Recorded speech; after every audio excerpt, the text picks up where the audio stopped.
What's going on, everybody? This is the Paper Planes channel, and welcome back to my Dark Souls 2 Ultimate Walkthrough. We're going to tap the bonfire here, and we're going to travel back to the Iron Keep, and we're going to make sure that we go to the Iron Hearth Hall.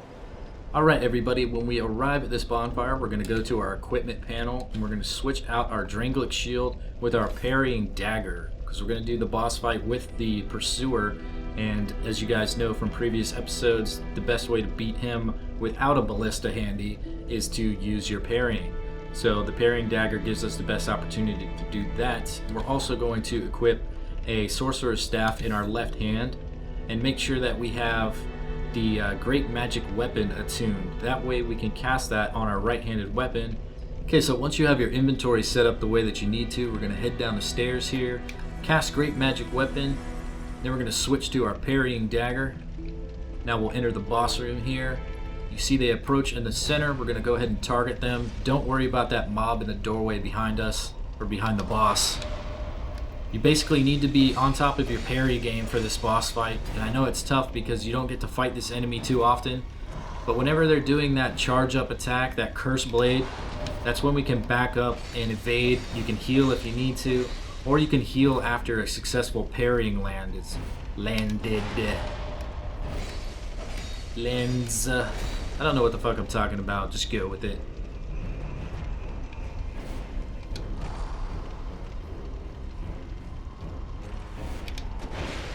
Okay, so there you see I did my parrying a little bit too early. And I was too far away for that one. And that's why we want to keep them at a certain distance. That way we can basically see exactly what kind of attack is coming for us. Are you fucking shitting me?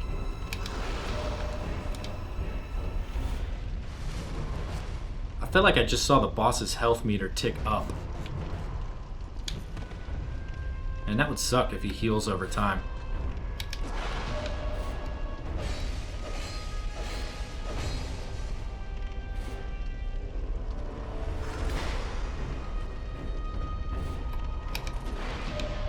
So this is it. I mean, this is the whole boss fight. You're just circling, parrying, healing when need to.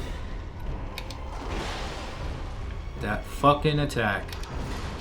Woo! I'm gonna swing once and heal.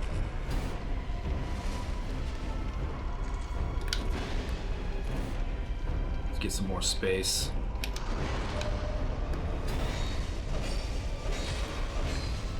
That stagger really doesn't mean shit. Don't think just because you staggered them there that you can come in and get more attacks landed.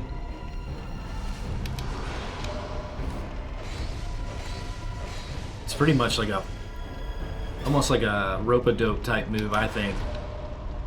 I'm hurt, I'm the boss, and I'm hurt. Come in and finish me off. And then you just get fucking wrecked.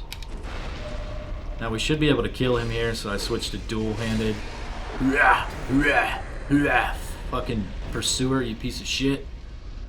Now, of course, we pick up his item here. We get the Ring of Blades +1. Now, we don't get that many souls. It's way underwhelming for as many souls as you should get versus a boss opponent as tough as the pursuer. But the ring is the real prize here. We get to upgrade the Ring of Blades. So now you can see here, it's a little bit less durable. It weighs more, and that's pretty standard when you get a +1 or a +2 ring. But it's going to be more effective in your physical damage. So that is very important to us because we use our blade just as much as we use our sorcery, if not more. So this is our primary damage source. It's going to be very beneficial for us in the future. Okay, so now that we've done that, we're going to get rid of our parrying dagger and go back to our Dranglic shield. And you can take off the sorcerer's staff if you want, but we're still under 50% weight capacity, so I'm going to keep it on just so I can use my great magic weapon whenever I want to. So we're going to head back up the stairs here. There's no reason not to tap this bonfire, so I suggest you do so. Suggesting things, and I can't say the words that I want.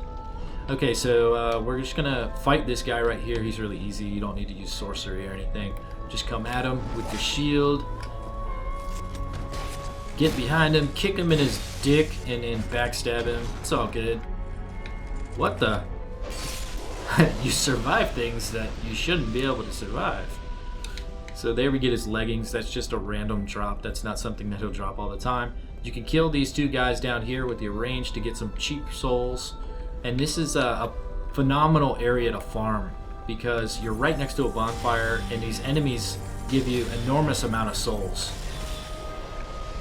So even if you do get hurt or killed, you're right next to where your souls would be, so you don't need to worry about that too much. So that's 3 guys that you can kill really easily. You can kill that 4th one down there, but I suggest you come in here and kill these 2 guys first. So we're going to use our binoculars to kill the first one. The guy behind him, he's going to start bashing the floor and try to create a hole in the bridge there. But he'll stop doing that if you rush in and shoot him first. So we didn't get to him fast enough. But if you don't attack him before that, he's going to evade back to the room behind him. So it's okay that there's a hole in the floor. We can totally jump over that. We've jumped over things much tougher than this. Watch me fail. That would have been classic, right? So this next room has got a lot of enemies in it, but we should be totally fine when we come in.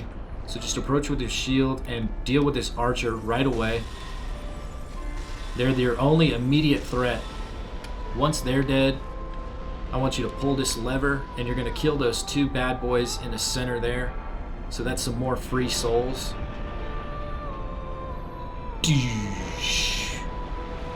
Ouch. So you can see how many souls we just got. I think we had like 6,000 before we started killing these guys, and now I have 15,000 in a matter of seconds essentially. If I was running as fast as I could, just doing it in the farming process, this is an absolute perfect place to do it. And instead of running back to the bonfire there, what we're gonna do is use this bonfire connected to this Pharaoh's lockstone. So use the lockstone here. Then you'll use your sword to smash through the wall. You're gonna climb up the ladder, and if you're listening right, you can hear that we've got a crystal lizard somewhere close by. You can see him down below. Where is he at? Well, watch out for that archer, actually. Don't worry about the crystal lizard.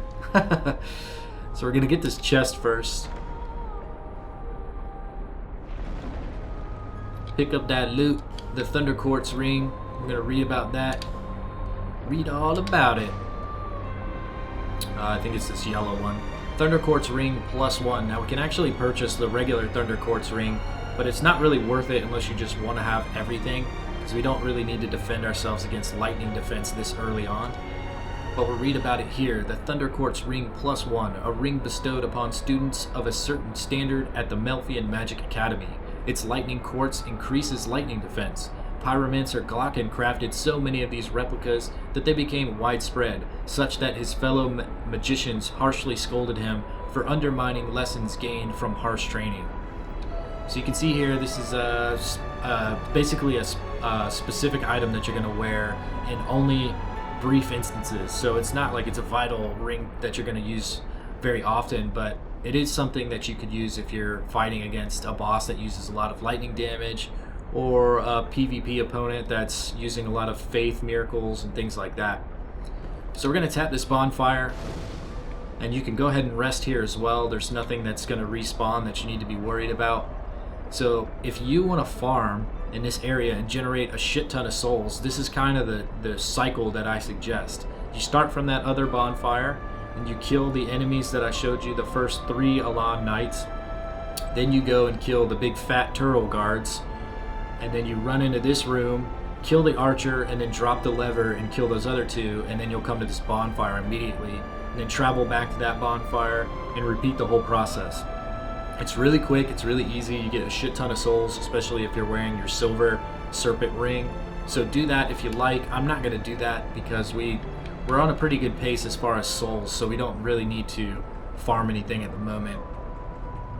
So that is just a personal opinion. If you guys want to farm, go ahead and do so. Now, this is our first encounter with a bell tower guardian, but we don't actually have to make it that way. We could have encountered one earlier, but I decided to save that for a little bit later to make that boss area a lot more simpler than it would have been at the time. Now, this is how you can join a specific covenant. So you go through all the chat dialogue, And once you've reached the end of the chat dialogue, they're going to ask you if you want to join the Covenant or not. I'm going to say yes, just for this specific episode. Whoops. I hate being close to ladders or a gate when an NPC is there. So just go through the conversation. Their voice is extremely annoying. It's almost like a Gollum type thing. So you'll say yes, and you'll be able to join this new Covenant here. I entered the Covenant. Awesome. So here we get the Bellkeeper's seal. And this is very similar to a lot of other items that you pick up when you join a Covenant. And we're going to see here when we get to the explanation. Where is it at? There it is. Alright, the Ring of the Bellkeeper Covenant. Join the Covenant and wear this ring to be automatically summoned to the world of an invader of the Bellkeeper's domain. The twin bells symbolize the bond between two lovers who could never be united. The Bellkeepers are their eternal guardians, for that is their love, that is their curse. And you can tell when you talk to this guy, he's completely batshit crazy, and he's talking about the prince and the princess and yada yada yada yada yada. You don't really care, but this sums it up all too well if you don't even listen to what he's trying to tell you. So just like most other Covenant rings that you get, this is all about protecting the Covenant, invading other players. So it's an online ring. If you're not playing online, this ring is relatively useless to you. So if you want some PvP action, wear your seal and hang out in the areas that you need to be. That goes for all the Covenant rings that have that type of effect. So we're going to back out of that and enter this area here. Now you're immediately going to get approached by this little enemy. So use your shield if you need.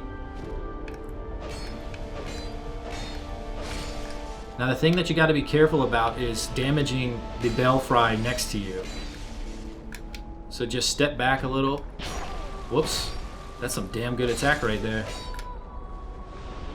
And once you kill that enemy, if you happen to die during your time in this zone, that enemy will not respawn. Only the little Belfry dudes, the little torch-bearing guys with the shields, those are the ones that'll respawn if you die. But the big NPC-looking enemies, just the standard Phantom Invaders, those will not respawn if you've killed them already.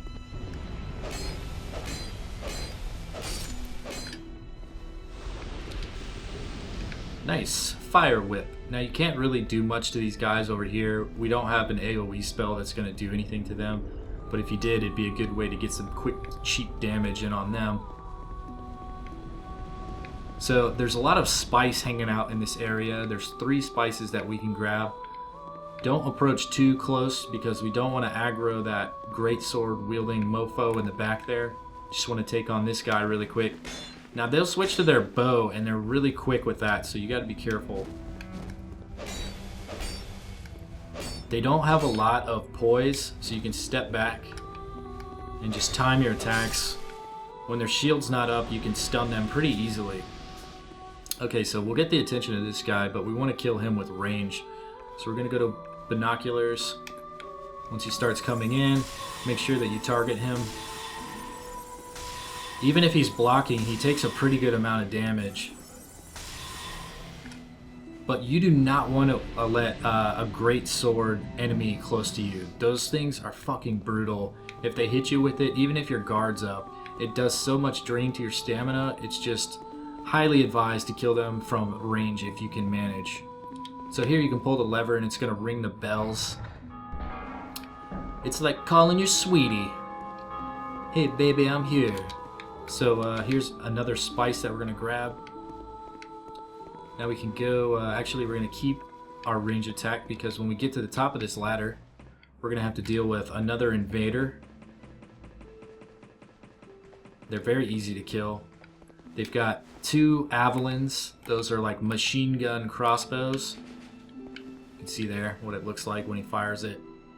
And basically when they get a little bit closer, you can melee them. They've got absolutely no way to remain without being stunned. They've got shitty armor on and no shield. But if you want to make the fight simple from range, you can do it just like this and hold your shield up. If your shield's up, an archer can do absolutely nothing to you. So if you don't want to waste your spells, then you just approach and defeat them that way. Now, when you're standing here, these guys are going to start approaching you. But they're archers, remember, so you don't want to just stand out in the open. They will get to you eventually. So if you come in close, that sword guy is going to turn the corner and climb up a ladder and start attacking you. So we're going to switch back to our sorceries. Let's target him immediately. God damn it. That didn't work. Keep him as far away from you as you can. Now we're getting hit by the archers, so we need to get out of here. Switch back to our shield. And I suggest killing one with range and then going in and meleeing the other one. You can use this pillar here to your advantage to kind of separate the line of sight. That way if they start firing the arrows, you can move there without using your shield. Okay, so we're going to switch back to our sword and come up here. We've got an item to loot down on the ledge. Give me that loot. One more spice. And now we can drop down here and fight this last guy all by his lonesome. You can see there, I don't need to avoid that swing because he's got no poise and I can just knock him back there with one swing of my sword. And we're going to pick this up as well. Whoa, some more spice. Who would have thought? Enter this fog gate. Now that Bellkeeper spirit, don't even worry about that. That thing, it happens every time. Go ahead and loot this chest here. Immolation. Let's check it out. You can see it. It's the little man on fire. It's one attunement slot for 9 uses. Let's read all about it. A pyromancy that creates a coating of flame, allowing the caster to incinerate nearby foes. Needless to say, this is a perilous spell that burns the caster while active. If a person is truly desirous of something perhaps being set on fire, does not seem so bad. So yeah, if you want to basically have a fire effect on your person while you're doing in-close fighting, then sure, it's great, but it's also going to damage you, so you need to be careful about that. Okay, once you loot that, we're going to head down these stairs here. Grab this item, human effigy, and some Triclops snake trochets. Nice. Nice. Okay, so back in the Iron Keep, there's going to be an illusory wall right here that you just... where is it? There we go. You just press your action button to open it up. And we've got some more loot to grab. More loot. So we get the Black Knight Greatsword. Check that out. This is a bad boy. You can see here this big beast. The Black Knight Greatsword, a greatsword wielded by knights who served a Lord of Light in a long-forgotten age. Even after their flesh was charred by flame, they remained as strong as ever and stood watch, challenging visitors to their land. More reference to Dark Souls 1 if you hadn't noticed. 28 strength, 20 dexterity, 12 intelligence, and 12 faith required. So this basically is needed for a very well-rounded character, which we are in an essence, but not quite that well-rounded in this instance. So it's definitely where our character is going to end up, that they'll be able to wield this. So it's an item that we'll use in the future, but not now for sure. Alright, so let's go to our next chest here.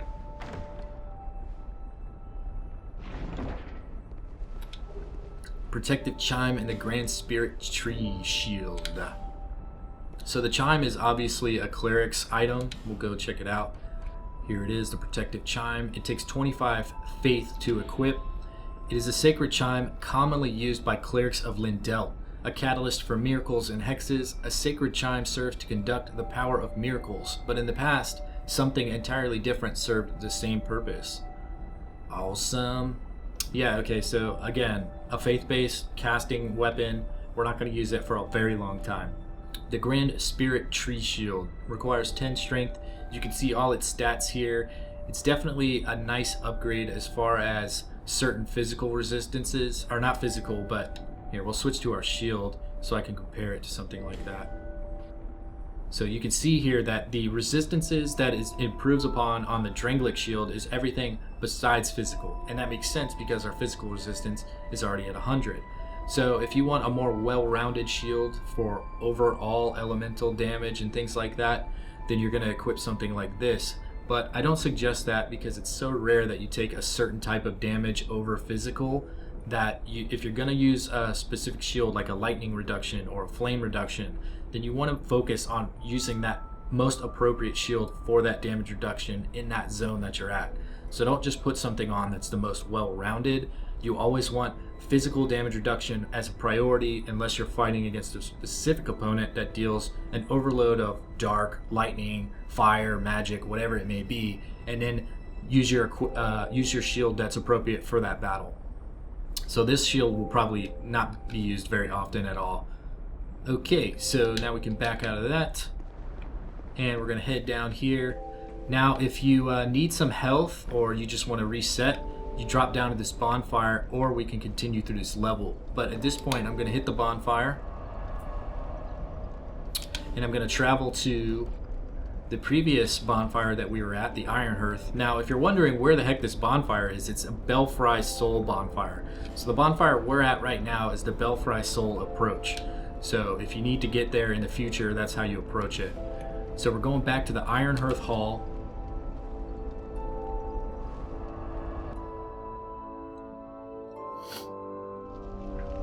Okay, and once we're here, we're going to basically do a little farming trip, but we're going back to the NPC vendor that's located towards the beginning of this zone. So to start off, we're just going to kill this guy. See ya, buddy. That was very effective. So you can kill him with range at this point. He's just going to go all the way around, so we'll let him come to us.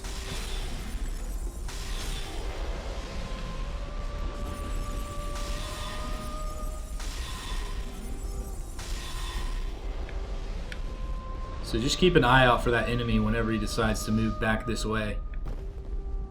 So you can use your range to kill this guy as well. He's not facing you, so if you want to approach him and land a backstab, you're more than welcome to.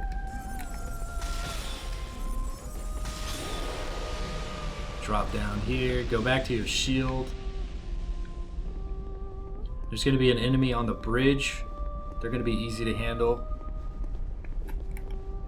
So you can go to your binoculars. Just keep looking behind you for that one enemy that disappeared on us. Alright, so you see how fast they are. You want to be ready to switch back to your gear.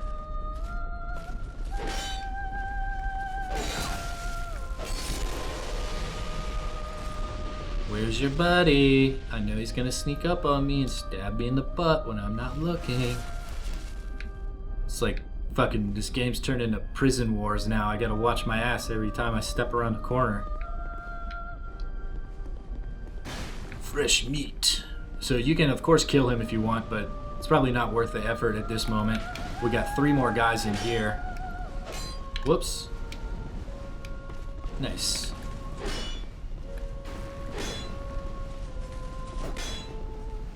More circling. Get your backstab on. Then we're gonna approach the room and another one will come out at us. Where you at, buddy? Oh, there's the archer. There should be another one in there. There he is.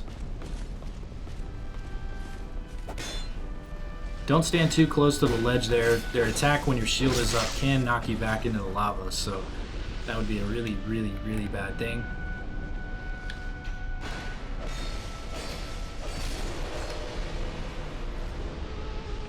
You kill those boys. We're gonna come through here and kill this guy standing at the stairway.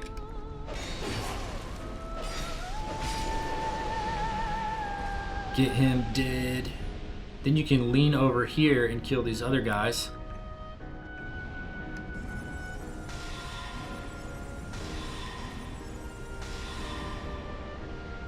And there's one at the front, right down below us, so we can drop down and kill him.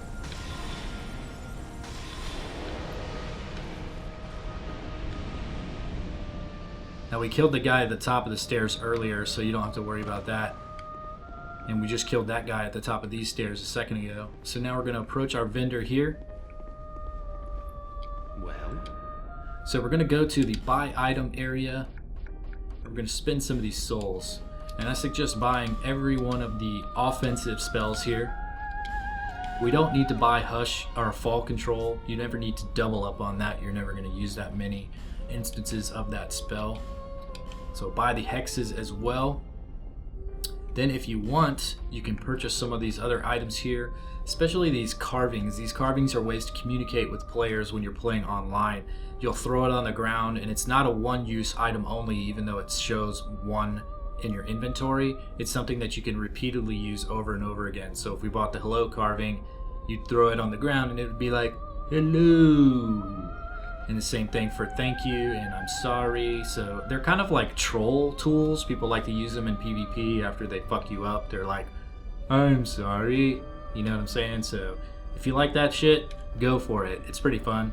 But it's not worth spending our souls on at this moment in time.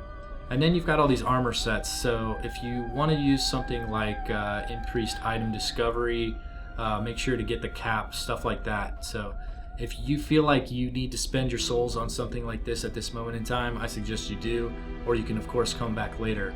But the real reason we came back to spend all our souls right there is so we can talk to this bad boy and get this new ring from him by spending at least 10,000 souls. I think we have similar taste. Really? I do. Here, you should like these. So he gives us this gift for spending 10,000 souls or more, and it's the covetous gold serpent ring. Now we'll leave him and check that ring out. So you can see here it says fallen foes are more likely to drop items. A gold ring depicting the snake, both the servant and manifestation of the god of desire, Zinder. Greed is traditionally viewed as a vice, but only a coward sees every chance as something to fear. Now this is an improved version of the gold serpent ring that we haven't even picked up yet. So you can see here we're capable of getting upgraded rings earlier in the game than standard just by doing specific things and talking to NPCs. And that's why I always say talk to NPCs, even if you've visited them 1,000 times, go through the conversation, see if something's changed. Maybe you've done something to help them and improve the quest line and they're going to reward you for it. So always be certain to explore those kind of options. So now that we've gotten this item, we're not going to equip it, but it's something to definitely consider if you're farming an enemy for a rarer item drop. Let's say you're fighting some kind of knight and he drops an awesome sword, but it's not always regular that he drops it, and it's kind of rare. And the problem with Dark Souls 2 is you can only kill him X amount of times before he disappears forever until you either use a bonfire ascetic or you go to New Game Plus. So by using these kind of inventory items, it allows you to have a better chance to succeed at getting the item that you're really hoping for. So that's always good to know in those instances. So now we're going to leave this main area here, and we're going to make sure that we get the jump on these two knights here. Let him approach. Come on, buddy.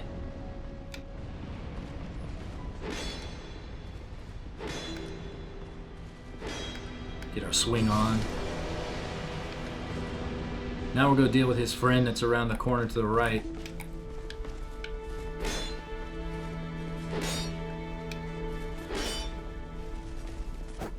You can see, like I said before, they're so quick that their attacks will hit you.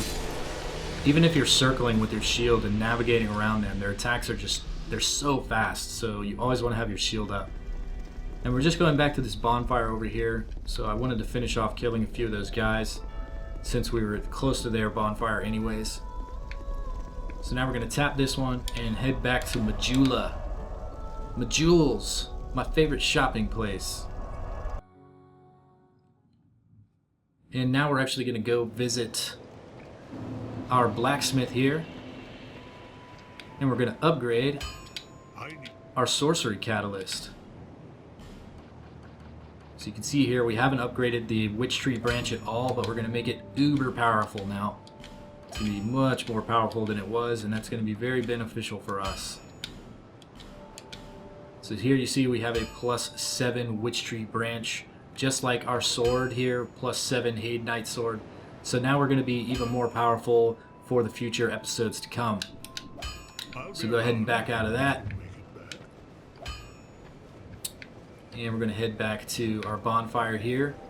So that's it for this episode, everybody. I hope you enjoyed it. And if you did, please click the thumbs up button. Subscribe to my channel if you haven't already. Be sure to follow me on Twitch, twitch.tv/paperplanessean. And make sure to leave any comments or questions you have in the section below. I'll see you guys next time. Peace out. Hey guys, thank you so much for visiting my channel. I know there's lots of awesome content on YouTube, and it really means a lot you chose to view my videos. I hope you enjoyed them and will join me on my other social media accounts. And of course, subscribe here to become a part of the Paper Planes YouTube community.